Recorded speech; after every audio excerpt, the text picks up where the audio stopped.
live in an era where being loud is often confused with being confident, and talking nonstop is mistaken for intelligence. Social media rewards fast reactions, hot takes, and constant visibility. But in the middle of all this noise, there's another type of person, the observer. The one who watches more than they speak. The one who listens, analyzes, and stays quiet while everyone else rushes to be heard. Psychologically, these people operate differently. Their minds are not empty, they are overloaded. While others speak to release their thoughts, observers think to understand. They process information internally, building mental maps of people, situations, and patterns. Silence for them is not absence, it's focus. Observers tend to have heightened awareness. They notice things most people miss: subtle changes in tone, forced laughter, fake confidence, discomfort hidden behind jokes. They read between the lines because they're not distracted by the need to perform. In conversations, they're not waiting for their turn to speak. They're paying attention to what's actually being said. Growing up, many of these people were misunderstood. Teachers told them they were too quiet. Classmates assumed they were shy, cold, or uninterested. But silence was never about fear, it was about selectivity. They learned early that not every thought needs to be spoken, and not every room deserves their voice. For many observers, talking feels expensive. Words have consequences. Once spoken, they can't be taken back. So instead of filling silence with noise, they choose precision. They'd rather say one meaningful sentence than 10 empty ones.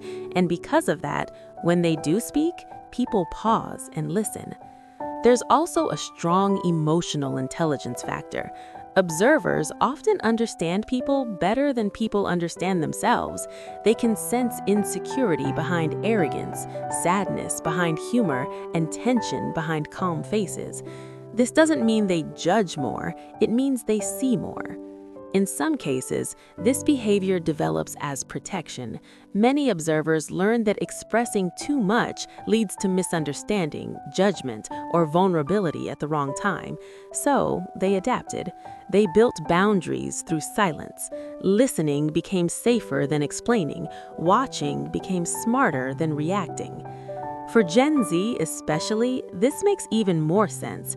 This generation grew up overloaded with information, opinions, drama, and comparison. Being an observer is not passivity, it's survival. It's choosing depth over chaos.